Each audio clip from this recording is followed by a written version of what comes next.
The morning that letter hit my mailbox, my coffee went cold before I finished the first paragraph. 72 hours, that's what it gave me. 72 hours to sell the log cabin I built with my own hands, or the fines would start at $500 a day. According to Petty Voss, president of the Whitmore Ridge HOA, my cabin violated community standards. I stood on my porch in the Blue Ridge staring at that paper while the wind moved through the trees. This wasn't about a woodpile or a shed. This was a pressure move, scare me, exhaust me, price me out, make me give up the land. I didn't sell. I got quiet. My name's Garrett Holt. I'm a semi-retired civil road engineer from Asheville, North Carolina. My father died in 2009 and left me 11 acres he'd owned since 1974 creek timber and the wrecked remains of an old hunting cabin. I spent 3 brutal summers rebuilding it. New foundation, new framing, permitted electrical cedar siding milled from trees on the property. By 2013, that place was finished, 1,400 square feet porch facing the creek, metal roof wood stove. Maybe it was worth $160,000 to the market. To me, it was my father still breathing in the walls. My land sat adjacent to Whitmore Ridge, not inside it. When Dad bought it, there was no HOA. Just neighbors maintaining a gravel road and minding their business. Then a developer named Cresswell Danning came in around 2017, built spec cabins, and formalized the Whitmore Ridge HOA. Sitting dead center in that bureaucracy was Pet Voss. Petty was immaculate in a menacing way, with hair that didn't move in wind and a smile that stopped halfway up her face. My cabin offended her on sight. Too rustic, too visible, too real. She'd already sent me a couple courtesy notices. I answered politely, explaining that my property predated the HOA and that I had never joined it. Apparently that only encouraged her. So after that certified letter arrived, I drove to the county recorder's office and pulled every document tied to Whitmore Ridge Incorporation papers, covenants, annexation records, easements, all of it. My property had never been annexed into the HOA. Not once. The covenants were recorded years after my family already held title, and I had never signed a single document consenting to their jurisdiction. Legally, Pet had no authority over me. I sent a certified letter to Pete and the board, laying it all out, document numbers, dates, the whole thing. Calm, professional, airtight. That should have ended it. Instead, she escalated. 3 days later, I found an orange violation notice stapled to my gate. Then she filed a complaint with county code enforcement saying my tool shed was unpermitted. It wasn't. Then she complained about my driveway culvert. I engineered that culvert myself. Then she tried calling my woodpile a fire hazard. County dismissed that too. 3 complaints, 3 dismissals. That's when I understood what she was doing. She didn't care if she was right. She wanted noise, delay, pressure. Enough of it, and maybe I'd decide peace was cheaper than principle. That was her mistake. I'm an engineer. I can spend an entire afternoon staring at a drainage map if I think it'll solve something. So one cold morning, with the creek talking over the rocks outside my kitchen window, I opened the county GIS parcel viewer and started studying Whitmore Ridge. That's when I found the first crack. The HOA's office parcel, their little welcome center mailbox cluster parking lot, was more than a year delinquent on property taxes. I laughed out loud. The organization threatening my title over standards couldn't even pay taxes on its own building. I called my friend Weston Bramble, a real estate attorney I'd worked with before. Weston dug a little deeper and called me back with the twist that changed everything. There was an old mechanic's lien on the HOA office parcel filed by a contractor named Burl Arian, who'd paved their parking lot years earlier and never been fully paid. Burl was tired of waiting. He agreed to sell me that lien for $5,000 cash. So I bought it. Just like that, the woman threatening my property was running her little reign of terror out of a building tied to a legal claim I controlled. And I didn't tell her. She organized a community safety walkthrough with the board marching past my property, taking pictures from the easement. Then she hired an HOA attorney and sent me a formal demand letter threatening court action and nuisance claims. Weston answered with what he called a politely nuclear response.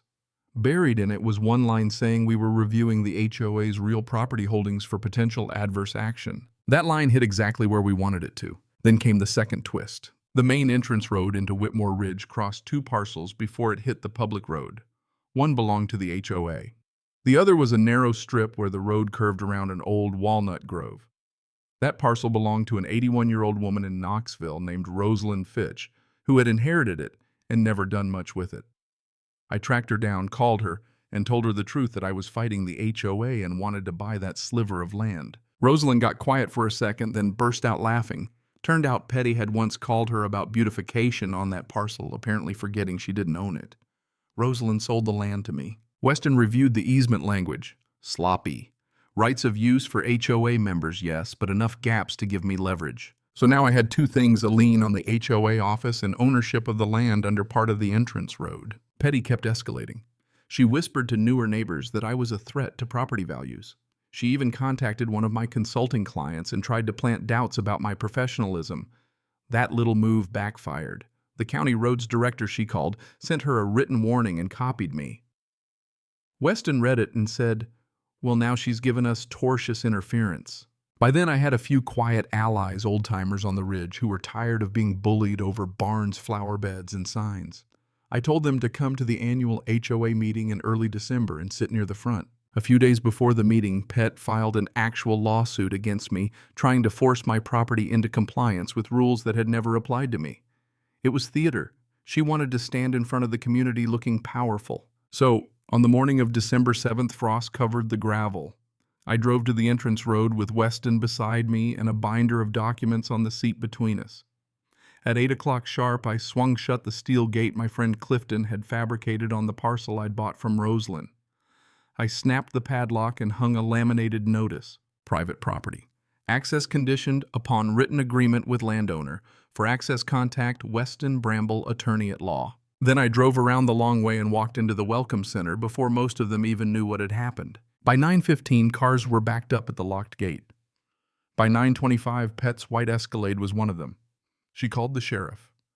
Deputy came out, looked at the sign, heard both sides, and told her it was a civil matter. He wasn't cutting a private lock for her. Pet arrived late to her own annual meeting, walking a quarter-mile in dress shoes on frozen gravel, furious. There was a reporter in the second row. My neighbors were seated. The slideshow behind the podium read "Building Community Together," which was funnier than anything I could have written. She got about 4 minutes into her enforcement update before Weston stood up. Before we proceed, he said, quiet as a funeral hymn, I need to serve the board with some documents. He handed packets to every board member, one to Pet last. Then he explained what they were: holding the deed to the entrance road parcel, the access conditions agreement, the mechanic's lien on the building. We were all sitting in the tortious interference claim and the proof that my land had never been under HOA jurisdiction at all. I watched Petty read. I watched her reach the page about the road parcel, then the lien, then the county filings. You could see the moment it all landed. The room went dead still. He owns the entrance, somebody said. Weston nodded. He owns the parcel under part of it. And the lien on this building. Yes. That was the moment the whole performance died. Pet had walked in planning to make an example out of me. Instead, she had to stand there realizing her own paperwork and her own arrogance had boxed her in. The agreement got signed 17 days later on Christmas Eve. The HOA withdrew every fine, every threat, every fake nuisance designation, and recorded a formal acknowledgement that my land had never been subject to their rules. They settled the lien. They covered legal fees. I unlocked the gate, then took it down. I never wanted to punish the neighborhood. I just needed enough leverage to stop one woman from confusing power with ownership. Petty resigned in January. Cresswell sold his last properties by spring and moved on. The HOA survived, but the board changed hands. Real neighbors took it back. A little while later, I planted white oaks along the edge of my land facing the road. The kind that outlive bullies' boards and all the little empires people build when they think no one will challenge them. And somewhere in that mess, I learned something that hit harder than I expected. Greed is loud. Power is lazy, but paperwork remembers everything. The truth doesn't always win fast, but it waits patiently for arrogant people to overplay their hand. My father bought that land in 1974 for $8,000. He never lived long enough to see the finished cabin. But every board in that place still feels like a conversation with him.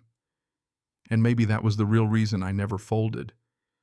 A man who pours his own foundation doesn't surrender just because somebody with a title and a citation pad tells him to. So let me ask you this: when somebody abuses power, where's the line between justice and revenge?